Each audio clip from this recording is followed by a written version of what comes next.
Good morning friends, আরও একটি নতুন ভিডিওতে তোমাদের সকলকে স্বাগত। আজকের এই ভিডিওতে আমরা আলোচনা করব বহুল চর্চিত প্রত্যাশিত ডিএলএড ভার্সেস বিএডের ক্লারিফিকেশন মামলা নিয়ে। তোমরা সকলেই জানো ডিএলএড ভার্সেস বিএডের ক্লারিফিকেশন মামলার জাজমেন্ট এবং অর্ডার কপি চলে এসছে। সেটা গতকালকে এসছে। গতকাল রাত্রে আমি একটা ছোট ভিডিও দিয়ে তোমাদের মোটামুটি অর্ডার কপিটা নিয়ে আলোচনা করেছি।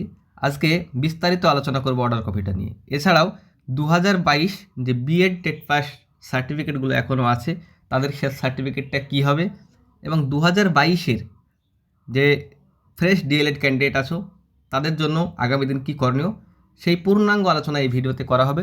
তোমরা ভিডিওটা প্রথম থেকে শেষ পর্যন্ত দেখো, অবশ্যই উপকৃত হবে। তো চলো মূল ভিডিওতে প্রবেশ করি। আর মূল ভিডিওতে প্রবেশ করার আগে তোমাদের কাছে অনুরোধ, তোমরা যারা এখন আমার চ্যানেলটিকে সাবস্ক্রাইব করোনি অবশ্যই চ্যানেলটিকে সাবস্ক্রাইব করে দিও। আশা করি তোমরা উপকৃত হবে, এবং ভিডিওটা যদি ভালো লাগে অবশ্যই একটা লাইক করে দিও আর শেয়ার করে দিও। তো চলো এবার আমরা মূল ভিডিওতে প্রবেশ করি। ডিএলএড ভার্সেস বিএডের ক্লারিফিকেশান অর্ডার কপিতে প্রথমেই বলি, যেটা বলা হয়েছে 1 নম্বরে, এই জাজমেন্টটা লাগু হচ্ছে, অর্থাৎ ডিএলএড ভার্সেস বিএডের যে জাজমেন্টটা সেই জাজমেন্টটা লাগু হচ্ছে 11ই আগস্ট 2023 থেকে, একদম পরিষ্কার। কিন্তু এখানে 11ই আগস্ট 2023 থেকে লাগু হলেও বিএডরা যে খুব বেশি সাকসেস হয়েছে এই জাজমেন্টটা থেকে তা কিন্তু হয় নাই। কীভাবে সেটা নিয়ে বিস্তারিত বলছি। দেখো, জাজমেন্টের দ্বিতীয় বিষয়টা নিয়ে যদি আমরা আলোচনা করি, সেখানে বলা হয়েছে ইন সার্ভিস বিএড টিচারদের চাকরি বৈধ। কিন্তু কাদের বৈধ? যাদের কোনো শর্ত ছাড়াই নিয়োগ করা হয়েছে শুধুমাত্র তারাই বৈধ। তার মানে বিএড টিচার যাদের সার্টিফিকেটে যাদের অ্যাপয়েন্টমেন্ট লেটারে সাবজেক্ট টু আউটকাম আছে তাদের চাকরি থাকছে না। এছাড়াও কোনো বোর্ডের যদি নোটিফিকেশান দেওয়া থাকে যে ডিএলএড ভার্সেস বিএডের জাজমেন্টের উপরে নির্ভর করছে আপনাদের চাকরি, সেক্ষেত্রেও তাদের চাকরি থাকছে না। এছাড়াও সুপ্রিম কোর্ট, হাইকোর্ট এবং লোয়ার কোর্টের যদি এসএলপি থাকে বা কোনো চ্যালেঞ্জ কেস থাকে সেক্ষেত্রেও কিন্তু চাকরি থাকছে না। তার মানে মুদ্রা কথা, হয়তো কয়েকটা রাজ্যের কিছু সংখ্যক বিএড শিক্ষকতা করতে চলেছে, তারপরেও তাদেরকে কিন্তু ব্রিজ কোর্স করতে হচ্ছে, সেটা 1 বছরের মধ্যে। 1 বছরের মধ্যে যদি তারা ব্রিজ কোর্স না করে তাহলেও কিন্তু তারা চাকরি থেকে বহিষ্কৃত হবে। এছাড়াও যদি ব্রিজ কোর্স করতে গিয়ে তারা ব্রিজ কোর্স ডিগ্রিতে ফেল করে সেক্ষেত্রেও তাদের চাকরি কিন্তু থাকছে না। তাহলে বিএড কাদের চাকরি থাকছে তোমরা মোটামুটি বুঝতে পারলে, এবং রায়টা কবে থেকে লাগু হচ্ছে এটাও তোমরা বুঝতে পারলে। দেন এইবারে কি, এবার হচ্ছে 11ই আগস্ট 2023-এর পর থেকে গোটা দেশে কোনো বিএড ডিগ্রিধারী শিক্ষক নিয়োগ করা যাবে না। একটাও না, সে অনগোয়িং হোক বা পরবর্তীতে হোক, কোনো শিক্ষক কিন্তু আর নিয়োগ করা যাবে না। এইটাই কিন্তু অর্ডার কপিতে স্পষ্টভাবে লেখা আছে। এবার কথা হলো 2022 টেট পাস সার্টিফিকেটের কী হবে।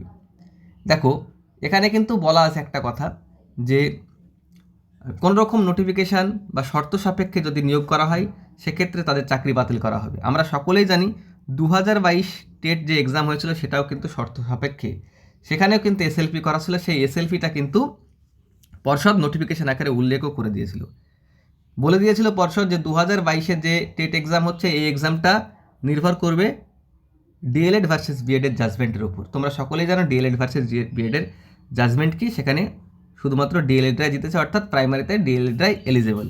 সেই জায়গা থেকে সার্টিফিকেটটা বাতিল হওয়া শুধুমাত্র সময়ের অপেক্ষা, সার্টিফিকেটটা কাগজ হওয়া শুধুমাত্র সময়ের অপেক্ষা। এটা কিন্তু বাস্তব কঠোর সত্য কথা। এবারে হচ্ছে এই সার্টিফিকেটটা বাতিল এখনও হয়েছে কি হয়নি? না, এখনও পর্যন্ত কিন্তু সার্টিফিকেট বাতিল হয়নি, কারণ এই মামলাটা ছিল ক্লারিফিকেশান মামলা। যদিও এটা রিভিউ পিটিশন হিসেবে দেখা হয়েছে, তবুও বলবো যে এখান থেকে কিন্তু একটা পজিটিভ দিক উঠে এসেছে 2022 টেট পাস সার্টিফিকেট, অর্থাৎ বিএডদের টেট পাস সার্টিফিকেট বাতিলের। কীভাবে? আমরা সকলেই জানি যে টেট পাস সার্টিফিকেট বাতিলের একটা মামলা কিন্তু কলকাতা হাইকোর্টে চলছে। তো তার একটা ফাইনাল জাজমেন্ট আসেনি, কিন্তু খুব তাড়াতাড়ি ফাইনাল জাজমেন্ট আসবে, কারণ একটা সার্টিফিকেট বাতিলের স্ট্রং গ্রাউন্ড কিন্তু চলে এসছে। স্ট্রং গ্রাউন্ডটা কি? যে যেখানে অ্যাপয়েন্টমেন্ট শিক্ষক মহাশয়দেরকে চাকরি বাতিল করা হচ্ছে সেখানে টেট তো সামান্য বিষয়, যে যাদের প্যানেলের উপরে সাবজেক্ট টু আউটকাম, যাদের এসএলপি করা আছে, অ্যাপয়েন্টমেন্ট লেটারে সাবজেক্ট টু আউটকাম আছে, তাদের চাকরি বাতিল করা হচ্ছে। কিন্তু দেখা যাচ্ছে কি, আমাদের 2022 যে টেট হয়েছিল সেখানেও কিন্তু এসএলপি করা আছে, এবং সেখানেও কিন্তু পর্ষদ নোটিফিকেশান দিয়ে বলে দিয়েছে যে আপনাদের এক্সাম নির্ভর করছে বা আপনাদের সার্টিফিকেটটা ভ্যালিড হবে তবেই যদি ডিএলএড ভার্সেস বিএডেরও সমান অধিকার দেওয়া হয়। তো সেটা দেওয়া হয়নি। তোমরা ইতিমধ্যে জাজমেন্ট বা অর্ডার কপি দেখতে পাচ্ছ। তো সেখানে অবশ্যই কিন্তু কলকাতা হাইকোর্ট থেকে সার্টিফিকেট বাতিলের জাজমেন্টটা চলে আসবে এবং পরবর্তীতে অবশ্যই পর্ষদ কিন্তু নোটিফিকেশান দিয়ে সার্টিফিকেটটাকে বাতিল করে দেবে। এটা ছিল 2022 বিএড টেট পাস সার্টিফিকেটের স্ট্যাটাস। এবং 2022-এর জন্য গুড নিউজ কেন বলছি, কারণ হচ্ছে 2022 যে বিএড ডিগ্রিধারী 90,000 টেট পাস সার্টিফিকেটটা কিন্তু আর তোমাদের সঙ্গে কম্পিটিশন করছে না কোনোভাবে। সে ডিএলএড করে আসুক বা বিএস কোর্স করুক, কোনো কিছুতেই কিন্তু তাদের আর ভ্যালিড করা হচ্ছে না। এটা কিন্তু একটা 2022-এর জন্য সত্যিই ভালো খবর। এছাড়া 2022-এর এখন দুটো সমস্যা, ম্যাট 1594 এবং 2022-এর যে প্রশ্নভুল মামলা। এই মামলা নিয়ে তোমরা তো টেনশন করবে না, এই মামলা সুপ্রিম কোর্ট পর্যন্ত গড়াবে।